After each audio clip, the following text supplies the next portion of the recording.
Hey everyone, welcome back to the channel. If you have been managing a community that feels like it is dead, it's not active, no engagements, no posts, your community members are just ghosting you, are not saying anything, then this video is right for you. In today's video, I am going to share with you practical steps, tips, and strategies on how you can revive your dead communities. And I'm going to show you talk about case scenarios of communities that I have personally implemented some of the strategies on and how it panned out for me. So keep watching. Today's video, I came prepared with my notes because I have a lot of things that I want to share with you. So first of all, before we jump into strategies, it's important that we have a proper conversation on why your community goes silent. Like there are various reasons why you just sit down and realize that my community is no longer active. People are no longer saying things, or maybe the once bubbling community that you used to have is no longer active. So let's get into some of those issues or common reasons why you may be facing most of those problems. Number one thing is that your community members might feel like they're not getting the value in your community, quote unquote, lack of value. Because why are you running a community? It all boils down to the why. Why did you open this community? Why are you running a community? What's the reason why people should join your community and stay in your community? What value are you providing for them? Right? And it always brings me back to the point where I say before you create a community, or even if you find yourself in a community that has already been created, always take a look at the onboarding process. Always take a look at think of it like what's in it for my community members. Let me use a design community, for instance. If you create a design community and you design a proper onboarding system for that community, it's going to look something like if people join this community, um, these are the kind of activities or this is the kind of value that I'm going to give to them. So this value might be in terms of webinars, AMAs, design sessions, boot camps, mentorship programs. Like there are lots of things that you can do to provide value for people. Secondly, it could be your poor engagement strategies. So like you probably don't have things that are getting your community members to start talking. So like there are no design challenges, there are no events. Like the community is just there. You just come in and dump a bunch of posts on them. Even me, I would leave. All right. So thirdly is interactive leadership. There are some communities that I have joined in the past where, let's say, I needed a help on something, and then I make a post and nobody responds, maybe like 2, 3 days or even a week. In most cases, like other community members have probably seen it and they're not saying anything, or the admins are not even there to even know or notice that someone asked the question. So how are you going to handle that kind of a situation? So not having an active leadership or moderation team is something that kills your community, because like let's say I have a problem on design systems, or I'm trying to invite someone in the community, or I'm asking a problem from a pinpoint, and then nobody answers me. Like even if nobody answers, the admin should at least be the one to either redirect the person to some other resources or provide a response, but then nobody answers me. So why am I here? I will leave eventually. And finally, the next thing that you need to look out for is community burnout, which is completely normal. People get tired at some point in their lives. Life gets busy. It could be family, could be school, could be work. It could be anything. But people get really busy that at the end of the day they're no longer active in your community, and it kind of still falls back to your work as a community manager to bring them back. But I must tell you at this point, even if you try to bring back your community members, not all of them will come back because again, life happens. So these few reasons, being able to identify these few root causes that I have mentioned, will help you even understand why your community is dead in the first place. And by the time you determine, spot out most of these things in your community, then you'll be able to know the right strategy to pick for your community. All right, so let's get to the actionable part of this video. I'm going to share with you a few strategies that I have personally used that you can use to bring your communities back to life. Number one, again, I remember I said I wrote down something, so don't chew me raw. Number one is to conduct a proper community audit. All right.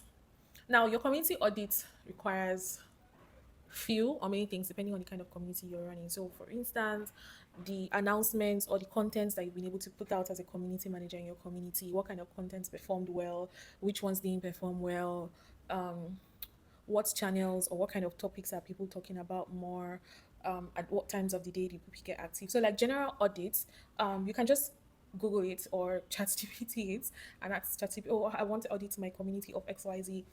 what are the metrics to look out for, right? So because this differs, but the few things I've mentioned is something you could use. So having a proper audit of your community to know where it currently stands is your beginning point. Number two is reconnecting with your core members. So you're reconnecting with your core members. Obviously, like there's always set of people that you see active in a particular community. They are making comments. Anytime there's a program, they are always there. Anytime there's an event, you're always finding them in the comment section. If someone asks a question, you know, you start by reconnecting with those set of people, if at all they fail along the way, and then trying to understand what's going on and what they think about the community in general. You know, half the time, you usually just get the truth out of them because they're like, they could tell you, oh, I'm no longer feeling the vibe, and you're like, okay, what kind of vibe are you not feeling? You know, and then beyond reconnecting with your core contributors, run a community wide survey.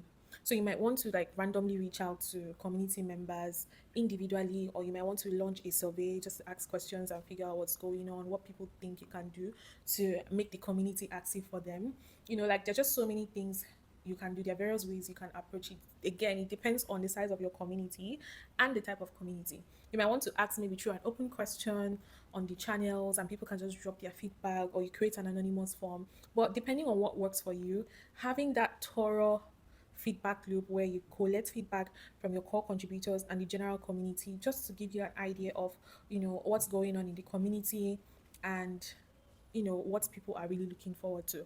And during your audits, you also need to know the kind of people in your community. So let's say I'm going to use a design community as a case study. So let's say for design communities, you need to know, out of 100% of people in your community, what percentage are entry levels. That's, they have no idea of how design works. They just want to go into design for the first time. How many percentage of them have gotten into designs, aka junior designers? How many percentage of them are mid level? How many percentage of them are senior level? You know, so having that audit and seeing the caliber of people you have in your community kind of gives you an idea of the kind of programs to tailor for them. So now you know that maybe from your audits and your surveys, you get to see that you have more junior designers as opposed to mid-level or senior designers. Or in most communities, you might have more mid-level or senior designers as opposed to junior designers. So that kind of helps you shape the kind of activities that you push forward for them. So let me give a typical scenario. In a design community, you obviously cannot create 100 days of design and expect senior designers or senior level designers or experts to join you in doing 100 days of design. Like it's going to be a total waste of time, because like the assumption here is that these folks are very busy at work. You know, either they're mentoring other people, they're doing stuff. So where are they going to get the time from to do 100 days of design, right? So you see that that's a typical example of something that you may want to target to junior designers or even mid-level designers. All right. So once you have been able to identify that, the next thing is to create engaging content and events. So like this includes Q&A, AMS sessions, other webinars, design challenges, accountability challenge. Like there's so many things that you can do, but you cannot just wake up as a community manager and say, this is what my community needs. You have to learn to talk to your community. You have to learn to understand the caliber of people that are in your community and what they want at each stage in their career. A bunch of folks in your community might be more interested in trying to learn how to find a job as a designer, or how to better structure their portfolio, or how to better write ATS friendly resumes. And you are here doing AMA on design tools or design trends. Like it's useful, or let me say it's a valuable AMA, but it's not useful to them at that stage of their career. Right. So always ask questions.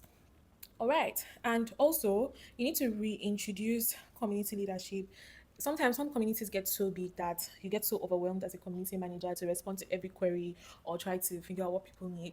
But what I would say to you watching this is, if you're managing a community that is too big for you to manage, or you're busy on the site, you can create a team of volunteers. Maybe call them channel leads, or look for very unique names for them that can help you with the specific channels in your community. So maybe I'm still using design as an example or a case study. Let's say you have a channel for entry levels, junior, senior, mid level, maybe experts or design directors. You can have create separate channels for them and have different people help you manage those channels. So like they're constantly monitoring conversations, they are asking questions, creating prompts, and making sure that conversations keep going on in each of these channels. That way, like you don't even have to start putting eye in each of the channels, right? There might be conflicts happening here, and before you finish here, something is happening at the other side. Like there's just always too many things. So recruiting people that would stand in for you is always a very smart choice. Okay. And then another thing that I have personally implemented is shout outs recognition programs. So like we have a wall of it's a volunteer recognition program. That's what it's called. So it involves a lot of things from creating badges for them. Just round badges that they can create and post on social media. Shout outs, rewards. You can put out articles. Like in my community at She Africa, some of the things we do, like aside from the shout outs, we do put out articles, recognizing people's efforts and just basically telling their story. It gives them that visibility. And depending on how you package it, depending on how you put it out there, people would want to be given a shout out to. Who doesn't want visibility? Everybody wants visibility. So people will always want to be there in that space. So create a volunteer program, a reward program, or a recognition program that makes the people that volunteer in your community feel loved, feel appreciated, and feel seen. At some point you won't even need to do, oh, we need a call for volunteers. People are the ones that will be coming to you, honey, to say, oh, hi, I would like to volunteer. So clock that tea. All right. um the next thing that I wrote down here is clear communication. Always properly communicate your ideas with your community. If there's an announcement, put it out ahead of time. If there are changes that have been made, put it out ahead of time. People value clear communication. You don't just wake up in the middle of the night and dump a bunch of information and maybe give a form and ask people to feel and expect them to just show up and feel. It doesn't work that way, honey. So, okay. All right. So I'm going to give you like typical case scenarios, a case scenario rather, because I don't want to elongate this vlog. It would be at She Africa. That's where I'm currently managing. I don't know, at the time you'll be watching this video, I might have maybe transitioned to another role or moved to another company, but this is what I'm currently working at the moment. I'm going to use that as a typical case scenario. Now, when I joined the community, I noticed that the once bubbling, sweet, active community that we used to have of women was gradually becoming a bit dull. Life happens. I mean, we're women, for Christ's sake. Life happens. Maybe some gotten married, having children. Like, there's just always too many things, right? So I did launch out an engagement strategy that worked like magic. It boosted our engagement to over 2% in less than a month. And I was so happy. I was so happy because there's nothing as good as you as a community manager implementing something and it works out just fine. So here's what I did. I batched our community members into two. We had the ones that had not logged into Slack for a very long time, and we also had the ones that were on Slack, active, not so active. And I created a properly crafted, good, heartwarming messages that I would love to read if I was in a community and someone sent them to me. I wrote those messages from my heart, messages that I know that if somebody sends that to me, I would appreciate it.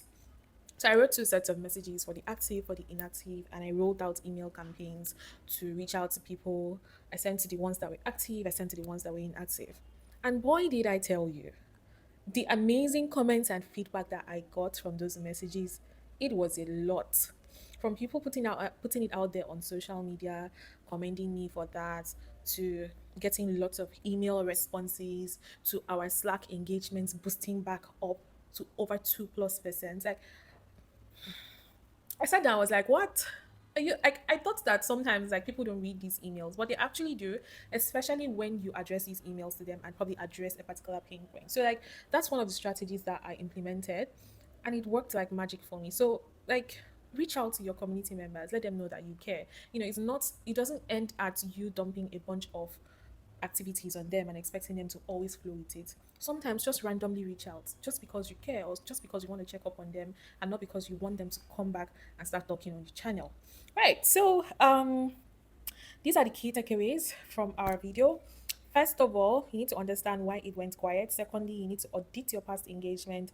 Thirdly, you need to reconnect with your members, both your core members and generally people in your community. You need to create consistent and engaging content. Also, you need to reintroduce leadership, if you can't handle it alone, I keep saying recruit people that will help you out. Build a recognition program that would appreciate the people that are constantly contributing to your community. And finally, communicate openly with your community members. Do not dump a bunch of information on them and expect them to just accept it. So yeah, if you enjoyed this video or you learned a thing or two, do well to hit the like button, click on subscribe, share this video with as many people as possible. Don't forget, it's your girl Lady Bella, and on this channel I share all kinds of tech related content, a little bit of lifestyle, a little bit of everything here and there, but mostly tech related content. And I also do share live streams, host live streams from time to time with tech professionals to come share knowledge and help you get started and thrive in the tech industry. So yeah, before I go, I will be hosting a Q&A before the month of October ends. So if you have any questions on community management, on marketing, DevRel in general, please feel free to include that in that form, linked in the description below. So I'm going to just go through all of them and create a sit down video to answer all your questions. So yeah, I hope this video was helpful. Until I see you in my next one, toodles!